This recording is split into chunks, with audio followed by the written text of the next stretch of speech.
Hey y'all. I am live on the internet. I wanted to pop up and encourage you right quick. Um just to tell you hey and to encourage your faith. I was sitting here with the Lord and I was like, Abba, do we wanna go live and talk to the people of God, or do we want to talk together? So I am just wanted to quickly encourage you and just kind of talk to you, say hello. I am not doing much this evening. If you see me glancing over to the side, it's because I'm reading comments, child. But how are you? How's your life? How is your evening? How are things going? If you have never heard of me before, I am Alexis M. Lott. I am a minister, marketer, and millennial. My responsibility on this earth is to hold people accountable to their abundant life. And I do that with my communication talents. So I'm trying to get this lighting right, y'all. It's looking a little dark over here. But let me send this chat out. Because I want to just,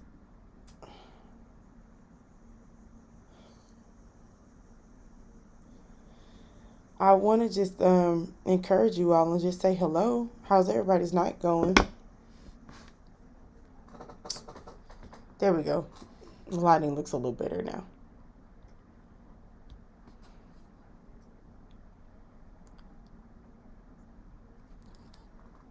Let me move my bun over. Y'all, I've been having a time with my hair. So if you have been following my if you have been following my stories, y'all, my bonnet has been missing for like 3 or 4 days. And I have zero idea where it is. And we only have like a 2 bedroom house.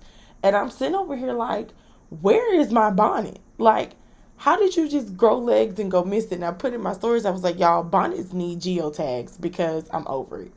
Like, do you ever like wake up in the middle of the night and realize that like your bonnet is on the other side of the house? Like it's like 2 a.m. and it's like, how did you get here? Why?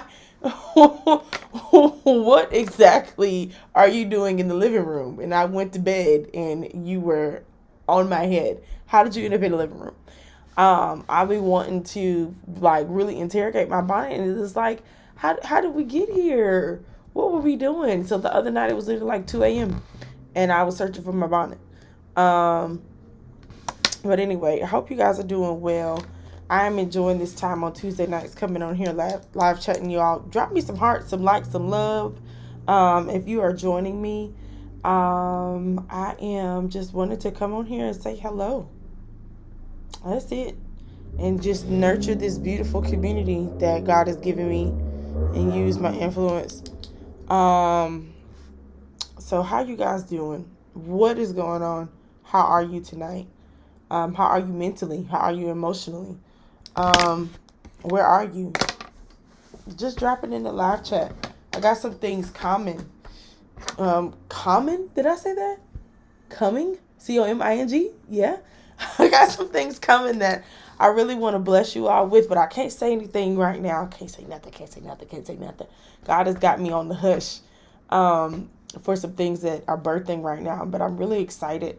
I just posted a status on social media that said part of my calling is to help women with traumatic past create lives they don't have to escape from. Y'all, when I was healing from trauma, I guess I'll just kind of go here tonight. Um, it took me from 2008 to about 2010 to like fully surrender my life to the Lord. And then from 2010 up until I can honestly say this year, 2022, so it's a 12-year journey. I have been in a process of being specific and intentional about healing my brain. One of the first things that I did though that made me pack it up and go to therapy was in 2018. I ended up meeting this guy who ended up, of course, being my husband. And during that season, y'all, I had like an argument that started between us. We were on a date and we had only been dating for like 4 weeks at that point. So we started dating in January and Valentine's Day rolled around. By Valentine's Day, I was like arguing and picking a fight with him and had an attitude about something crazy. And it was like that mirror got shown to me. And I was like, oh, girl, you need to go talk to somebody. So from 2018 until now, I can honestly say that I became very intentional about dealing with the residue of a lot of the pain that I went through. Residue is like when you take a bath and you don't necessarily think that you're dirty until you look up and realize that there's like a brown ring around the tub. And dealing with the residue of your past is just that it's daily washing. So every single day you have to get rid of something. But when you look around that ring on that tub and it's like, dang, I didn't know all this was on my body. You kind of get like slightly embarrassed.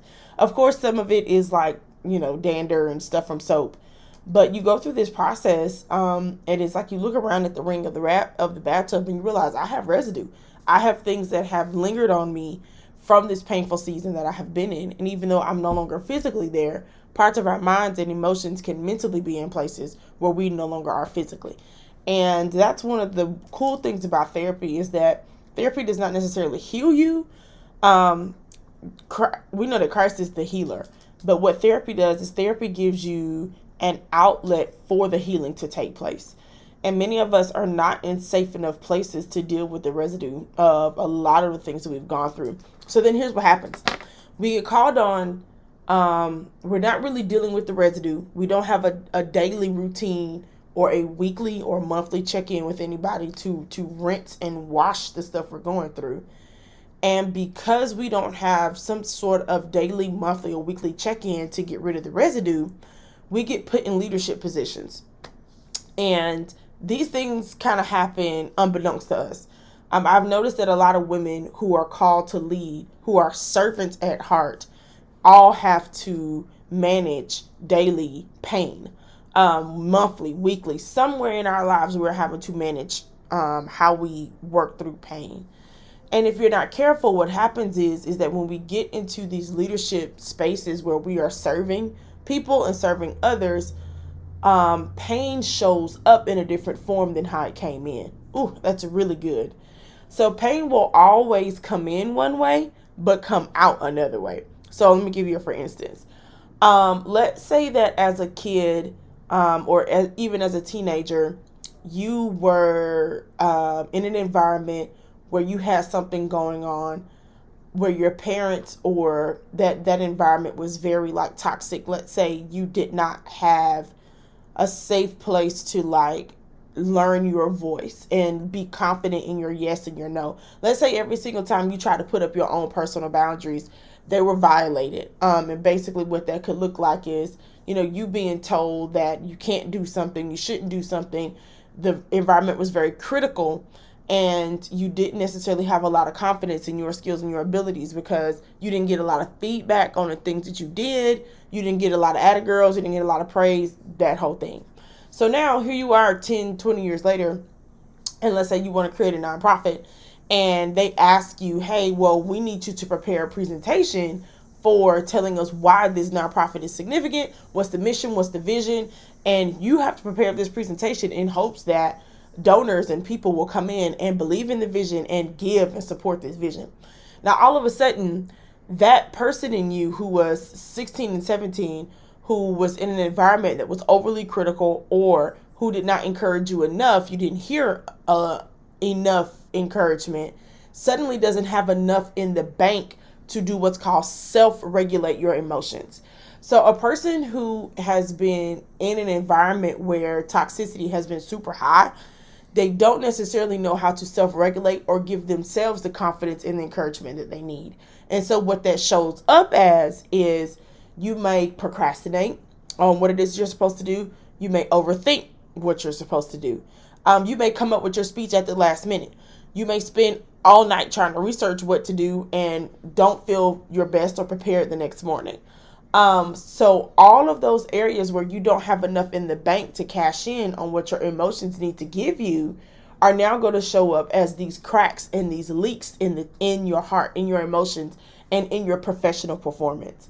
And so one of the things that I have been called to help women do is not necessarily do the therapist job of tracing where that comes from, because sometimes I think some of us, we know where their stuff comes from. We know where it comes from.